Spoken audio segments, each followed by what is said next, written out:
सबसे पहले good morning सभी लोग को। मेरे चैनल नोडली क्लासेस में आप लोगों को सभी को स्वागत है। आज हम लोग सेट 4 से लेकर सेट 4 और सेट 5 का क्वेश्चन बताएंगे, जो आपको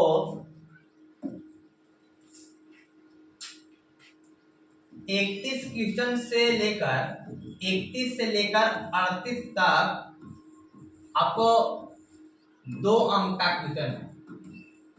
2 अंक का क्वेश्चन है 31 से लेकर 38 तक, जिसमें 1 से 3 तक इस सेट में बता दिया गया है। 31 से लेकर 38 तक जो क्वेश्चन है बता दिया गया है। आज क्वेश्चन सेट 4 से और 5 को बताया जाएगा। और कौन सा क्वेश्चन बताया जाएगा? 31 से लेकर 38 तक, जिसमें 8 क्वेश्चन रहेगा। 8 क्वेश्चन में 6 क्वेश्चन को हल करना है, यानी खंड ख अति लघु उत्तरीय 6 क्वेश्चन को सोल्व करना है। दिया हुआ कितना क्वेश्चन रहेगा? 8 को क्वेश्चन दिया हुआ रहेगा। और एक क्वेश्चन कितना रहेगा? 2 अंक का रहेगा, जिसमें 6 ही क्वेश्चन बनाना है। तो 2 छक 12 नंबर के आएगा।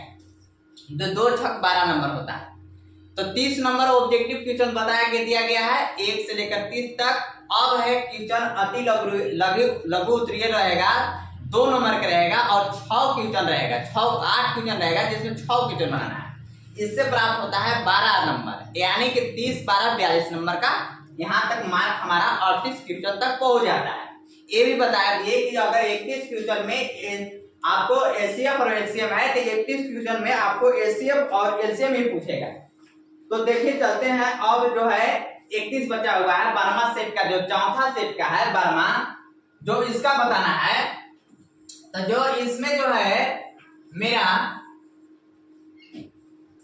336 और 54 का भाज्य गुणनखंड विधि द्वारा एचसीएफ और एलसीएम ज्ञात करना है। तो सबसे पहले बता दिया गया है 3 सेट तक। आपको 336 को क्या करना है कि 336 को भाज्य गुणनखंड के रूप में तोड़ लेना है। 2 एकम 2, 1 बचा 13 हो गया, यानी 2 छक 12 और यहाँ 8 बचा, 2 8 16, यानी 2 से 2 8 16, 2 चौका 8, 2 से 42 दूना 84 होता है, 2 से 21 दूना 42 होता है, 2 से 3 से 21 होता है। इसी प्रकार से 54 का निकाल लेंगे। किसको निकालेंगे? 54 को निकालेंगे।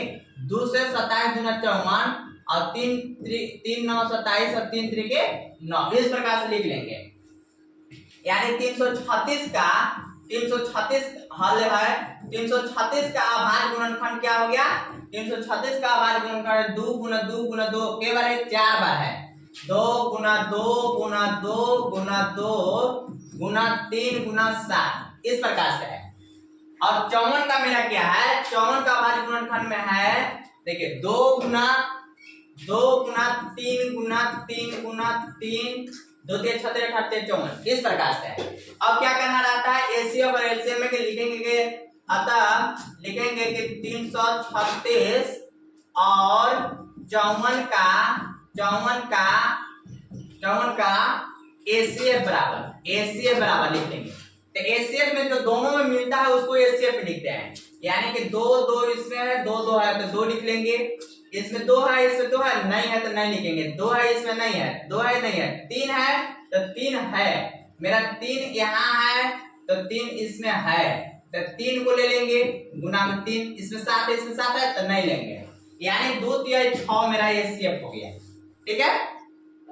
अब रहा बात कि अब हमारा एलसीएम निकालना है। तो 336 और 54 का एलसीएम बराबर कितना हो जाएगा?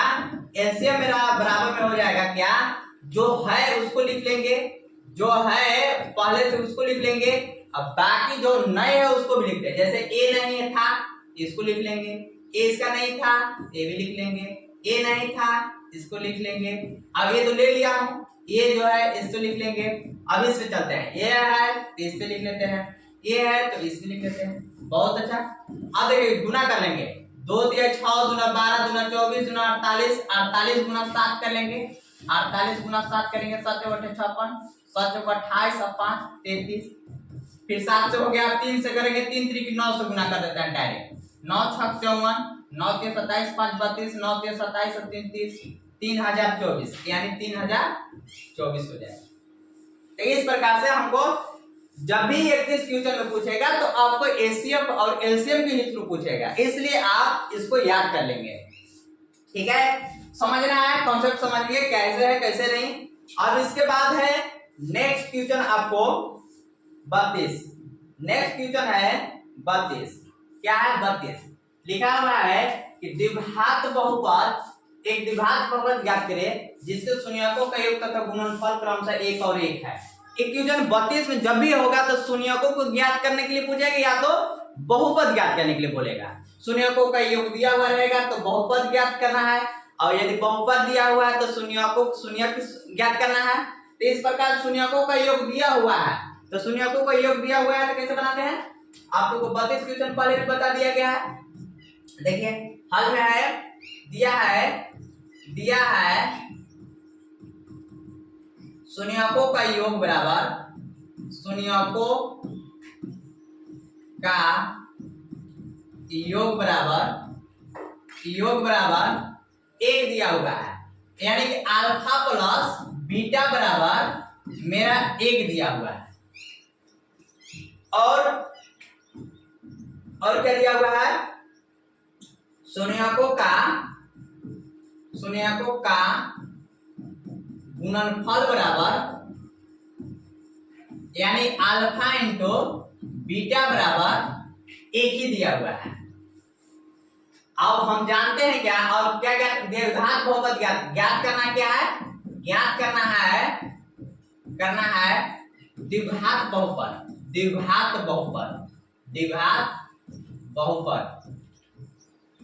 बहुपद में क्या है, जब ज्ञात करना है तो कैसे होता है द्विघात बहुपद, ax² plus bx plus c ज्ञात करना है। ठीक है, अब है सूत्र होता है, क्या जानते हैं कि अल्फा प्लस बीटा बराबर 1, जिसमें होता है -b/a, और अल्फा इंटू बीटा बराबर होता है, क्या दिया हुआ है कितना, 1, जिसमें होता है c/a। अब देखेंगे ए हर जो है बराबर है कि नहीं, ए है बटा में 1 लिख सकते हैं, बटा में 1, यानी ए 1 है।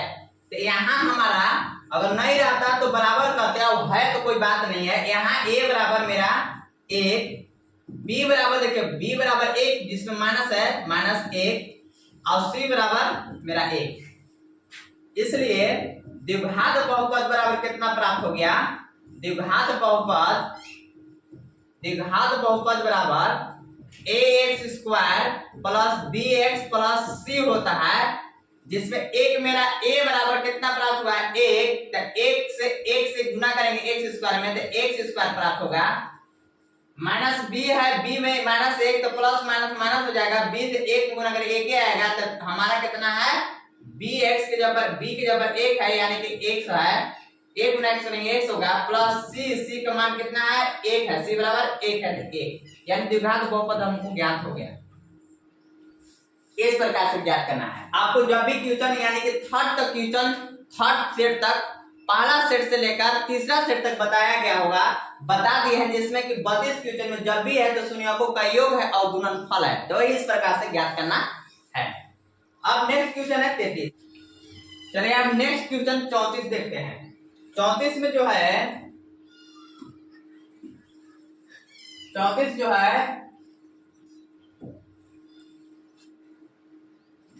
34 है, एक एपी में 50 पद है जिसका तीसरा पद 12 और अंतिम पद 106 है, इसका 29वां पद ज्ञात करना है। पहले क्वेश्चन को समझिए कि एपी में देखिए दिया हुआ कितना, दिया है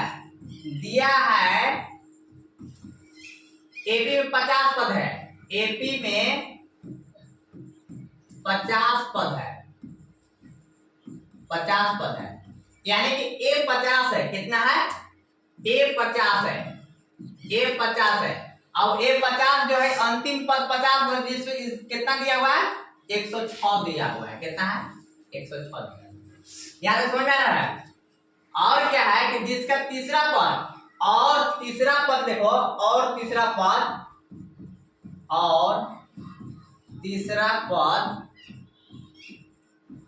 पद यानी A3 बराबर दिया हुआ है, कितना, तीसरा पद यानी कि 12 दिया हुआ है।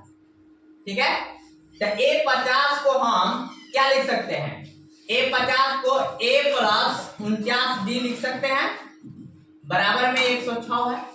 कोई दिक्कत यहां तक? जिसमें A3 बराबर हमारा 12 है, तो इसको हम क्या लिख सकते हैं, A प्लस 2D बराबर में हम कितना लिख सकते हैं, 12 है। चलिए समीकरण 1 और 2 कोई से बना देते हैं। तो सबसे पहले जिसका तीसरा पद 12 है समझाने के अंतिम पद इतना है, तो पहले ये वाला आता है, तो पहले समीकरण इसको 1 मानते हैं। मान लीजिए कि A प्लस 2D बराबर 12 समीकरण 1, और होता है A प्लस 49D बराबर में हमारा 106। ये समीकरण 2 है। समीकरण 1 में से 2 को घटाने पर लिख देते हैं, ए एक जैसा है, इसलिए समीकरण 1 में से 2 को घटाने पर चलिए घटा रहे हैं, तो प्लस होते माइनस, प्लस होते माइनस, प्लस होते माइनस, माइनस प्लस खत्म। 2 में से 49 गया तो माइनस में 47D बराबर में माइनस में 6 में से 2 गया तो 4, और 10 में से गया तो 9, माइनस में D बराबर हो जाएगा माइनस माइनस समाप्त 94/47, 47 दूना 94, D बराबर यानी कि 2 हो गया। चलिए अब D बराबर 2, अब D का मान समीकरण 1 में रख देते हैं। D का मान समीकरण 1 में रखने पर लिखते हैं यहाँ D का मान समीकरण 1 में रखने पर देखिए D का मान समीकरण 1 में रखने पर था। D का मान देखिए A प्लस 2D बराबर 12, तो A का मान A प्लस 2D तो 2, और D का मान कितना है, D का मान देखिए 2 आया है, 2 बराबर में 12, A का A और प्लस 2 दूना के 4 बराबर 12, तो A बराबर हो जाएगा 12 प्लस होता माइनस में 4 यानी कि 8। A बराबर मेरा 8 प्राप्त हो गया। ज्ञात करना क्या है, ज्ञात करना है जिसका तीसरा पद तो अंतिम पद है, इसका 29वां पद ज्ञात करना था। ज्ञात क्या करना था, ज्ञात करना है, यहां लिख देते हैं, ज्ञात करना है 29वां पद, यानी 29वां पद ज्ञात करना क्या है, 29वां पद। तो A29 को हम लिख सकते हैं क्या, A प्लस 28D लिख सकते हैं, यानी A का मान कितना आया है, A का मान 8 प्लस 28 का 28, और D का मान मेरा 2 आया है, कितना आया है 2, 28 8 के 8, 28 गुना के 56, और 56 और 8 64, यानी 29वां पद हमको ज्ञात कितना हुआ, 64 आंसर।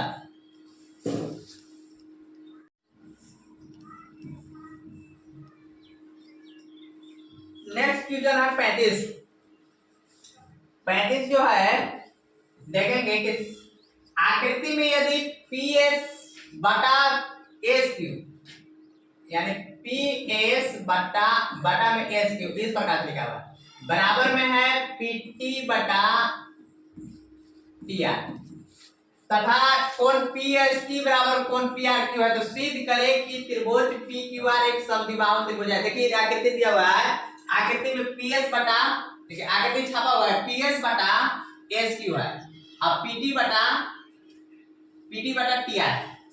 तो हमको सिद्ध करना है कि त्रिभुज PQR जो है एक समद्विबाहु में त्रिभुज है, एक समद्विबाहु त्रिभुज है कि नहीं है।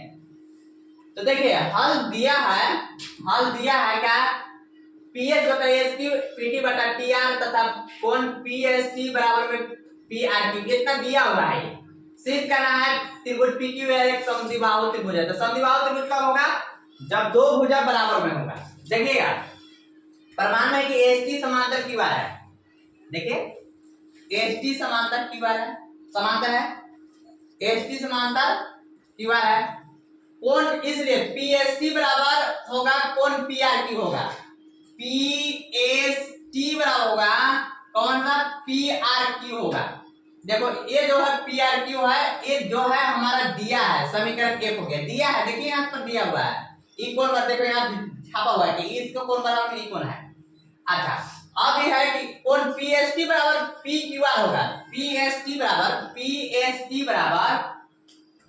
पी क्यू आर होगा, तो पी क्यू और पी क्यू आर होगा। ये क्या होगा, इस कोण और ये कोण जो संगत कोण होता है, क्या होता है, संगत कोण से हो गया, इस संगत कोण से हो गया। तो हमारा दो को कोण बराबर हो गया, एक कोण ई बराबर में कोण ई हो गया और एक ई कोण बराबर में ई कोण हो गया। देखिए पीएसटी बराबर, और फिर अतः आर पी आर क्यू बराबर हो जाएगा, देखो पी आर क्यू बराबर हो जाएगा, पी आर क्यू बराबर कोण पी क्यू आर होगा। देखिए पी आर क्यू बराबर हो जाएगा कौन, देखिए पी आर क्यू बराबर पी क्यू आर होगा। ई कोण और ई कोण बराबर हो जाएगा, ई क्या है वो कोण बराबर हुआ, समीकरण 1 और 2 से हो गया, काहे हो गया, देखिए पी आर क्यू है, देखिए पी आर क्यू बराबर में पीएसटी था, तो अब पी आर क्यू बराबर में पीएसटी है, देखिए पीएसटी बराबर पी क्यू आर है, तो पीएसटी पी क्यू आर होगा, क्योंकि ये जब पी आर क्यू के बराबर में पी क्यू आर होगा, क्यों होगा, क्योंकि पीएसटी के बराबर पी क्यू आर है, तो बराबर हो गया समीकरण 1 और 2 से, इसलिए पी क्यू बराबर पी आर होगा, पी क्यू बराबर क्या हो जाएगा, इसलिए पी क्यू बराबर क्या हो जाएगा, पी आर हो जाएगा। जब ई भुजा बराबर ई भुजा होगा तो समद्विबाहु त्रिभुज किसको बोलते हैं, दो भुजा आपस में बराबर हो गया, समान कोण के समभुजाएं हो गया, अर्थात त्रिभुज पी क्यू आर समद्विबाहु त्रिभुज है। प्रूफ में इतना लिख लेना है कॉन्सेप्ट में, ठीक है। चलिए नेक्स्ट क्वेश्चन है 36। हल जो है देखो y का वह मान ज्ञात करें जिसके लिए बिंदु P 2 - 3 और q का निर्देशांक 10y के बीच की दूरी 10 मात्रक है और दिया हुआ है, ठीक है, 10 मात्रक दिया हुआ है। यानी कि जब भी क्वेश्चन पूछ रहा है 36 क्वेश्चन में, तो आपको निर्देशांक ज्यामिति से ये पूछ रहा है, a का जो है 2 - 3 है, नहीं p का जो है 2 - 3 है और q का जो है 10 और y है, और इसका मात्रक कितना दिया हुआ है, 10 दिया हुआ है, तो 10 मात्रक दिया हुआ है, यानी कि हमको y का मान ज्ञात करना है, तो दूरी सूत्र से लगा देंगे, ठीक है। देखिए मात्रक जो हल जो दिया हुआ है, हल दिया है बिंदु P का निर्देशांक 2 - 3 और Q का जो दिया हुआ है 10 और y, और बीच की दूरी के मात्रक और के बीच की दूरी की मात्रक कितना दिया है, मात्रक दूरी 10 मात्रक दे रहे हैं, ठीक है। चलिए ठीक है, अब क्या होता है सोच पी क्यू की दूरी बराबर माने कि x2 - x1 का whole square plus y2 - y1 का होल स्क्वायर, अब पूरे का अंडर रूट होता है। अब देखिए यहां पर लिख दे रहे हैं कि x1 बराबर ये है, x1 बराबर और ये y1 बराबर, ये x2 बराबर है और ये y2 बराबर। चलिए अब x2, अब pq का मात्रक देखिए बीच की दूरी के 10 मात्रक दिया हुआ है, तो 10 तो 10 लिख दे रहे हैं। x2 मेरा कितना है, x2 की जगह 10 है, कितना है 10 माइनस x1 की जगह 2 है, 2 का होल स्क्वायर प्लस y2 मेरा कितना है, y2 y है माइनस y1 मेरा कितना है -3 है, तो माइनस और माइनस क्या हो जाएगा, प्लस हो जाएगा 3 का होल स्क्वायर। अब पूरे का अंडर रूट, लेकिन पूरे का अंडर रूट नहीं लिखते हैं क्योंकि इधर रूट में है, इधर वर्गमूल में है, तो वर्ग में आ जाएगा, इधर क्या में आ जाएगा, वर्ग में 10 का स्क्वायर रहेगा। चलिए 10 का स्क्वायर करेंगे कितना होगा 100, 10 में से 2 गया 8 का स्क्वायर प्लस y प्लस 3 का होल स्क्वायर है, a प्लस b का whole square, a plus b का होल स्क्वायर होता है a स्क्वायर, तो a की जगह y का स्क्वायर प्लस 2ab, 2 से 2 दिया 6y हो जाएगा प्लस 3 का स्क्वायर यानी कि 9, इस प्रकार से आ गया 100 का 100, 8 का 64 प्लस y का स्क्वायर प्लस में 6y और प्लस में 9। चलिए ठीक है, 100 का 100, 64 और 9 कितना हो जाएगा 73 प्लस y स्क्वायर प्लस में 6y, देखिए y स्क्वायर प्लस 6y यानी वाई स्क्वायर प्लस में 6y लिख दिए। ये देखिए प्लस में है तो इधर माइनस में भेज देंगे हैं, बराबर में 100 माइनस में प्लस में तो माइनस में चला जाएगा इधर 73 वाई स्क्वायर प्लस 6y और बराबर में 100 10 में से 3 गया 7 और 9 में से 7 गया 2 यानी 27 बचा। यानी Y square plus 6y plus में तो माइनस में 27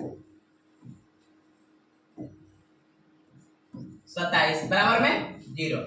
यानी कि इसमें 27 गुने करेंगे, गुणनफल निकालेंगे 27 गुने करेंगे 27 आ जाएगा और 27 जब आएगा तो 3 9 का 27 गुणनफल और प्लस में 9y माइनस में 3y 9 दिया 27 हो गया, 9 में से 3 गया तो 6 बचा बराबर माइनस में 27 बराबर में 0। अब कॉमन कर लेते हैं y तो y बचा, एक y खत्म y प्लस 9 है तो 9 माइनस 3 कॉमन किए तो y बचा माइनस माइनस प्लस तो 3 9 27 बराबर में 0। यानी मेरा y प्लस 9 और 1 हो गया y माइनस 3 बराबर में 0। तो y प्लस 9 बराबर में 0 और y माइनस 3 बराबर में 0। तो y बराबर आ गया कितना, एक माइनस 9 और एक आ गया y बराबर 3 आ गया। तो हमको क्या ज्ञात करना था, तो y के बीच की दूरी 10 मात्रक है तो y के ज्ञात करना था। तो y बराबर 3 कितना हो गया, y बराबर 3 हो गया। अतः में क्या हो गया, y बराबर क्या हो सकता है, y का निशान क्या हो गया, या तो माइनस 9 आएगा या तो 3 आंसर। चलिए नेक्स्ट क्वेश्चन है 37। देखा वो मान निकाले यानी 2 tan ऐसा क्वेश्चन लिखा है 2 tan 30 डिग्री बटा 1 माइनस tan स्क्वायर 30 डिग्री इस प्रकार दिया हुआ है। तो हल इसको निकालिए, ये तो सब आप लोग जान ही रहे हैं। 2 का 2 tan 30 का मान 1/√3 होता है, कितना होता है 1/√3 बटा तो बटा 1 तो 1 माइनस tan का मान 1/√3 का स्क्वायर है तो स्क्वायर 2 गुने 1 करेंगे 2 बटा में √3 ये बटा मतलब भागा 1 तो 1 चलिए 1 लिख देते हैं 1 माइनस 1 गुने 1 करेंगे 1 और √3 गुने √3 करेंगे तो 9 आएगा, 9 को गुणे 3 आ जाएगा। यानी इसका कोष्ठ में 2/√3 भागा 1 3 किलो उत्तम क्या हो जाएगा 3 1 के 3 3 एकम के 3 3 एकम 3 1 कम 1 2/√3 भागा 3 में से गया कितना बचा 2 2/3 2/√3 गुना 3 जाएगा ऊपर बटा में 2 अब 2 से 2 समाप्त और इसको √3 गुना √3 या ऐसे कर सकते हैं क्या, जैसे भी आपको बनाना होगा बना लेंगे। देखिए 3/√3 यानी √3 आ गया तो √3 से गुना करने पर देखेंगे अंश तो हर में √3 से गुना करेंगे। चलिए √3 से √3 समाप्त हो जाएगा, लेकिन समझ याद रहे हैं कि मान लीजिए कि 3/√3 आया तो हर का परिमीकरण करते हैं तो √3 से गुना करना पड़ता है, बटा में √3 होता है, कोई दिक्कत नहीं। 3√3 आ गया बटा में √3 गुना √3 करेगा 9 आएगा 3 आएगा, 3 से 3 समाप्त होगा तो कितना बचेगा √3 बचेगा, कितना बचेगा √3 आंसर। चलिए देखिए इस प्रकार से होगा। चलिए नेक्स्ट क्वेश्चन है 38 जो है 38 में 20 बल्बों के एक समूह में 4 बल्ब खराब है, इस समूह में से एक बल्ब यादृच्छिक निकाला जाता है, इसकी क्या प्रक्रिया है। माने 38 क्वेश्चन में जब भी पूछ रहा है तो प्रक्रिया ही पूछ रहा है। तो 38 क्वेश्चन में जो प्रक्रिया है तो 20 बल्बों के एक समूह है, टोटल बल्ब कितना है 20 बल्ब, यानी कि कुल परिणाम को संज्ञा लिखते हैं इसको हल में, कुल संभव की परिणाम, कुल संभव परिणामों की संख्या, कुल संभव की परिणामों की संख्या, संभव की परिणामों की संख्या कितना है? 20 है। अच्छा, और 4 बल्ब खराब है, तो इस समूह में से एक बल्ब या तो निकाला जाता है, इसकी क्या प्रक्रिया है? तो पहला की बना लेते हैं। पहला क्या है कि यह बल्ब खराब होगा, तो खराब कितना होगा? 4 को बल्ब खराब होगा, यानी कि यह बल्ब खराब होगा, यह बल्ब खराब होगा, यह बल्ब खराब होगा, यानी कि कितना खराब होगा? तो खराब होगा यानी कि अनुकूल परिणाम की संख्या, अनुकूल परिणाम। देखिए यह बल्ब खराब होगा, इसका निकालना है, यानी कि अनुकूल परिणामों की संख्या, अनुकूल परिणामों की संख्या कितना है? खराब हो, यानी कि 4 है, तो 4 अनुकूल परिणामों की संख्या कितना होंगे? 4। तो प्रायिकता क्या हो जाएगा? प्रायिकता बराबर होता है, प्रायिकता बराबर अनुकूल परिणामों की संख्या बटा अनुकूल परिणाम की संख्या। तो अनुकूल परिणाम की संख्या 4 बटा अनुकूल परिणाम की संख्या 20, तो 4 बटे 20, यानी कि 1/5 होगा। कितना हो जाएगा? 1/5। आंसर इसका पहला का हो गया ये। दूसरा है कि दूसरा यह बल्ब खराब नहीं होगा, तो खराब क्यों नहीं होगा? तो यानी कि 20 बल्ब में से लिख ले रहे हैं कि यह बल्ब खराब नहीं होगा, यह बल्ब खराब नहीं होगा, यह बल्ब खराब नहीं होगा, यानी कि 20 में से 4 को खराब है, तो कितना बचा? 16 को खराब नहीं होगा, यानी अनुकूल परिणामों की संख्या कितना हो गया? यह अनुकूल परिणामों की संख्या होगा, अनुकूल परिणामों की संख्या हो गया।